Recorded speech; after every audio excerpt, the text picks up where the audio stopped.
Usisahau kusubscribe, like na kubonyeza alama ya kengele. Asante.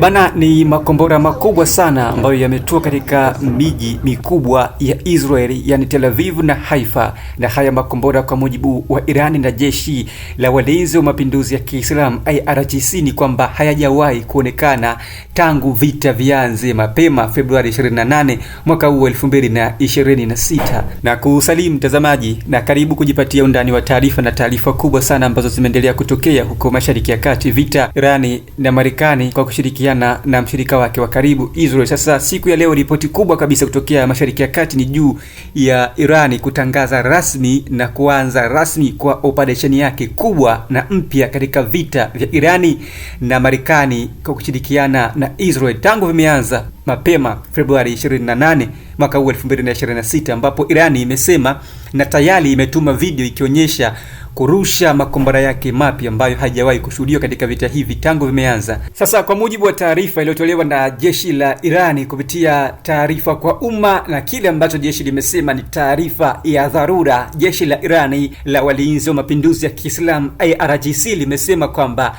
limejipanga na limejidhatiti kufanya mashambulizi yasiyo na kikomo kufuatia operesheni yake ya hivi karibuni ya kulipiza kisasi dhidi ya mauaji ya halaiki nchini Irani pamoja na kiongozi mkuu wa Irani, yani Ayatollah Said Ali Khamenei. Sasa taarifa ya jeshi la Irani ambayo imeambatanishwa na video ambayo inaonekana ikisema kwamba ni makombora ambayo yatarushwa na makombora ambayo yataendelea kurushwa katika taifa la Irani kuelekea mataifa ambayo itakuwa yamelengwa shabaha, ambapo taarifa hii inasema Irani imeanzisha mpango kazi wake rasmi wa makombora, yani makombora yasiyo na kikomo, mashambulizi yasiyo na kikomo. Makombora haya, operesheni hii inaitwa Tit for Tat, yani ukishambulia, kama ambavyo baadhi ya misemo ambayo imezagaa katika mitandao mbalimbali ya kijamii ikisema kwamba yani ukinipiga ni sawa nimekupiga, na nikikupiga ni sawa pia nimekupiga. Hii ni moja kati ya operesheni kubwa kabisa ambayo itashuhudiwa katika vita vya Iran na Marekani, ambapo Irani inatangaza rasmi leo kupitia jeshi lake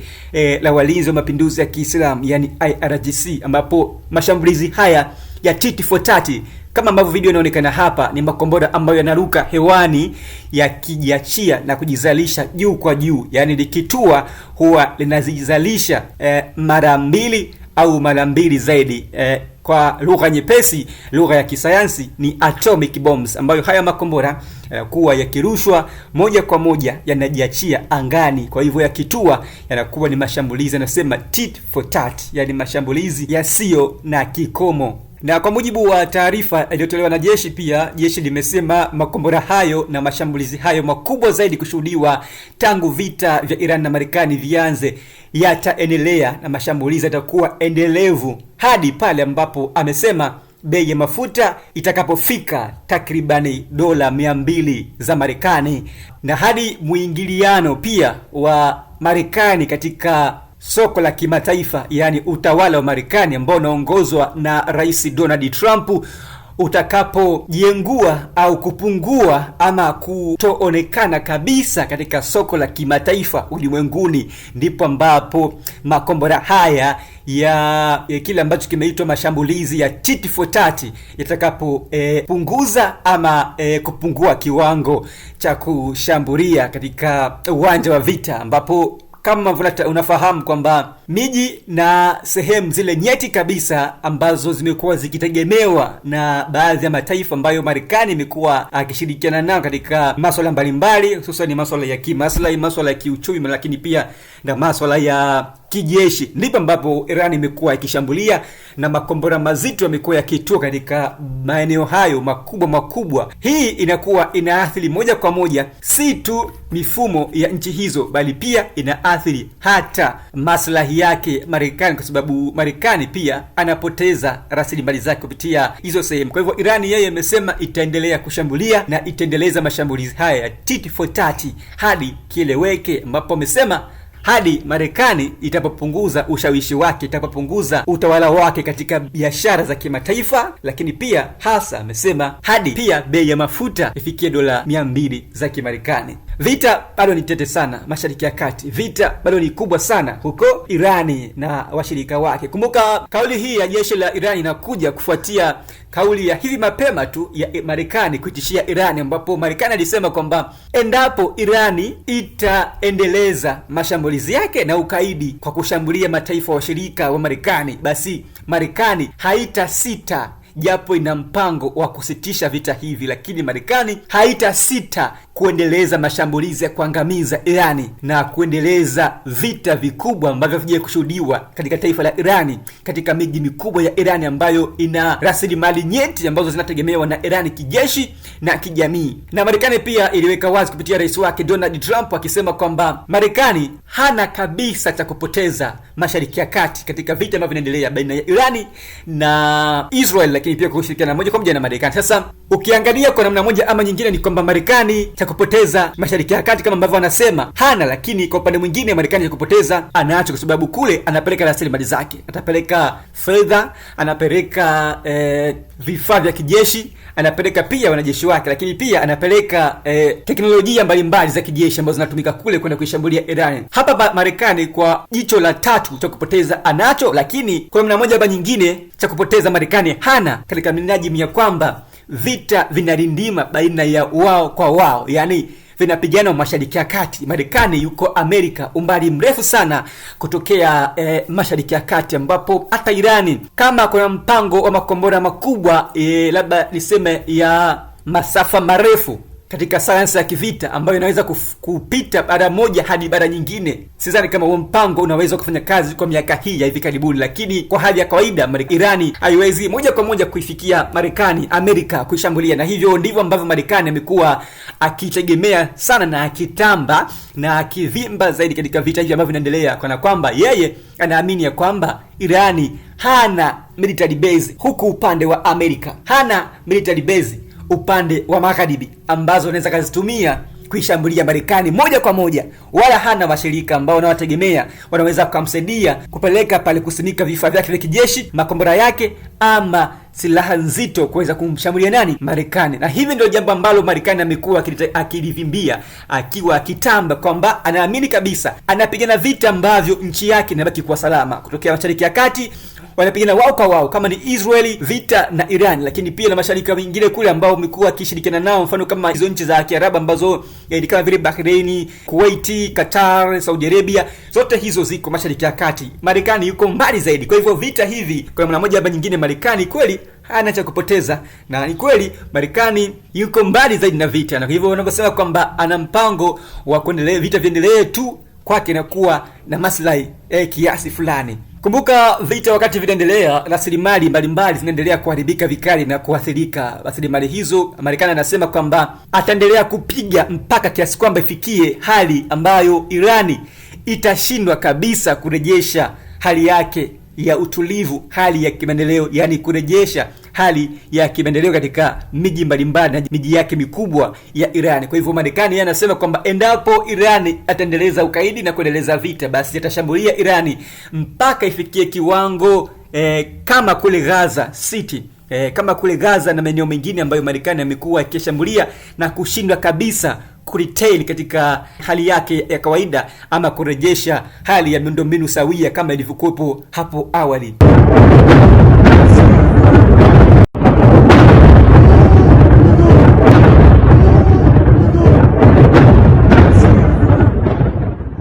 Na haya ni makombora mbalimbali ambayo yameendelea kuripotiwa kufika katika baadhi ya maeneo huko Mashariki ya Kati, ambapo miji kadhaa imeripotiwa kuharibiwa vikali na makombora ya Irani, lakini pia na makombora ya Israeli kutua Tehran. Hii ni moja kati ya jengo kubwa kabisa la kijamii huko Oman, ambalo jengo hili limeshambuliwa vikali na Iran katika mashambulizi yake ambayo ameita yasiyo na kikomo katika usiku wa kuamkia hivi leo. Lakini pia hili ni jengo la makazi huko nchini Israel, ambalo jengo hili lilikuwapo na watu akiishi, na zaidi kwa mujibu wa taarifa kutokea Mashariki ya Kati ni zaidi ya watu 300 wameadifiwa kufariki dunia hapa katika nyumba hii ambayo walikuwa wakiishi kufuatia shambulizi kubwa ambalo limefanywa na kutekelezwa na Irani kupitia jeshi lake la walinzi wa mapinduzi ya Kiislamu, yani IRGC.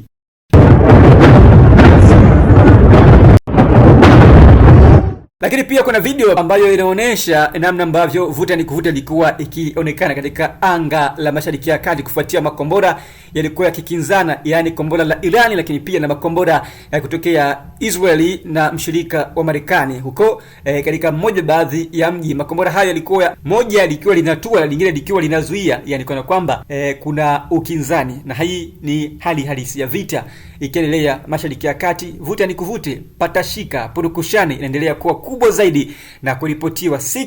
kila siku. Na baada ya Irani kutangaza kwamba mpango wake mpya wa makombora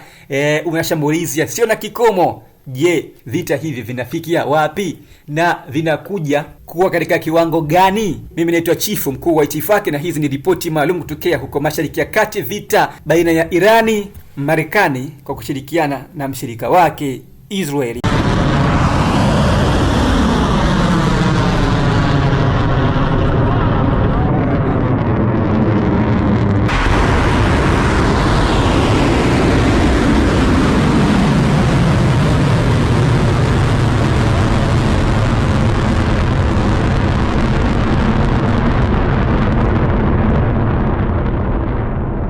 Sasa katika vuta ni kuvute na purukushani ambayo inaendelea huko Mashariki ya Kati, vita Irani na Marekani kwa kushirikiana na Israeli. Sasa moja kati ya wawakilishi wa Umoja Mataifa kutokea huko Mashariki ya Kati, huyu ni balozi wa Umoja Mataifa akihudumu huko nchini Irani, ambaye huyu amekuwa akifanya kazi ya nyuma ya mwavuli wa Irani katika Umoja Mataifa, ambapo balozi huyu yeye amezungumza na ametoa taarifa kwa umma kupitia mwavuli wa Umoja Mataifa, ambaye amesema kwamba Irani, yani Teherani, haitoenda kufunga mlango wa bahari kule Hormuz, ambapo unaitwa Strait of Hormuz, ambapo akisema kwamba ni jukumu la kila mmoja, ni jukumu la ulimwengu mzima, na ni jukumu ambalo wanasema tangu kuasisiwa kwa Umoja Mataifa ni jukumu la kulinda na kuhifadhi amani na usalama wa ulimwengu, lakini pia na kila taifa katika ulimwengu mzima, akisema kwamba hususani katika kipindi hiki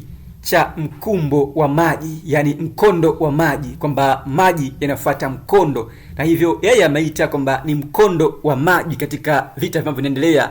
Irani dhidi ya Marekani kwa kushirikiana na Israeli. Na kauli ya balozi huyo Umoja Mataifa anayehudumu nchini Irani imekuja kufuatia sintofahamu ambayo inaendelea kutanda kwa siku za hivi karibuni, ambapo Marekani ameendelea kuitishia Irani, japo yeye ndio ambaye ameanzisha vita tangu Februari 28 baada ya kumua kiongozi mkuu wa Irani Ayatollah Said Ali Khamenei na kushambulia baadhi ya maeneo yakiwa mamia ya watu ikiwemo watoto wa shule na baadhi ya sehemu nyeti za taifa la Irani. Na kufuatia yote hayo ambayo yanaendelea kujiri huko Mashariki ya Kati, Rais wa Marekani Donald Trump amesikika katika moja ya taarifa zake akisema kwamba Irani tayari wameshaangamiza utawala wote wa kigaidi kupitia kile amesema hatua za kijeshi, kiuchumi, katika chapisho lake kwenye mtandao wake wa Truth Social, ambao pia mwanukuliwa katika mtandao wa kijamii wa X zamani Twitter, ambapo Rais Donald Trump ameelezea hali ya vita ya sasa akisema kwamba Marekani ipo katika hali ya ushindi, ipo mbele zaidi katika vita vinavyoendelea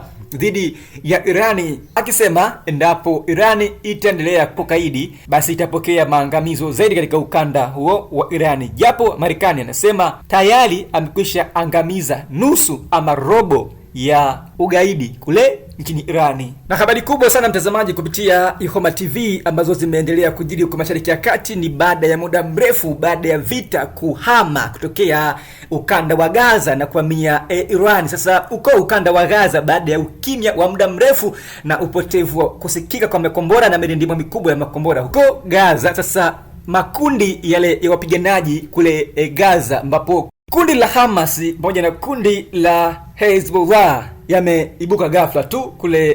Gaza na yameonekana katika paredi ama gwaride la kwanza tangu kuzimika kwa makombora kusikika na mashambulizi makali ukanda wa Gaza, baada ya kile ambacho makundi haya yamesema Israeli ceasefire break, yani mapumziko mafupi ya vita ya Israeli Gaza. Sasa makundi haya yameibuka ghafla na yametoa kauli ya onyo kwa Israeli yakisema yatafute andaki la kujificha mapema sana kabla maangamizo makubwa hayajawafikia kile ambacho anaendeleza kufanya kule Irani, ambapo kundi hili la Hamasi pamoja na kundi lingine, kile ambacho makundi hayo yameendelea kuitwa makundi ya kigaidi na makundi ya kidini, wanasema wako tayari kwa vita ama wako njiani katika kuelekea vita ambavyo vinaendelea baina ya Irani na Marekani kwa kushirikiana na Israeli, ambapo wanasema Israeli inapaswa kutafuta na kuchimba mandaki ya kutosha kwa ajili ya tahadhari juu ya kile ambacho kinaendelea kufanyika kwa makundi hayo mawili huko Gaza.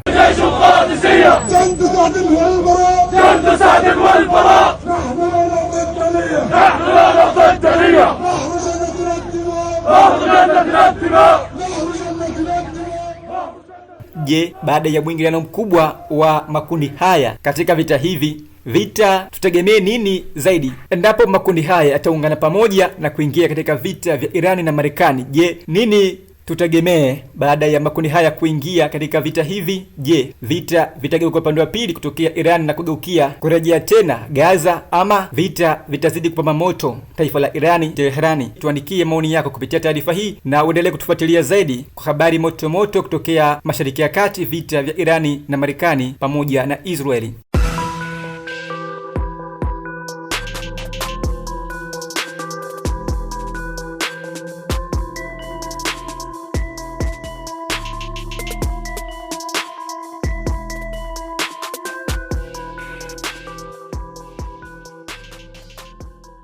Usisahau kusubscribe, like na kubonyeza alama ya kengele. Asante.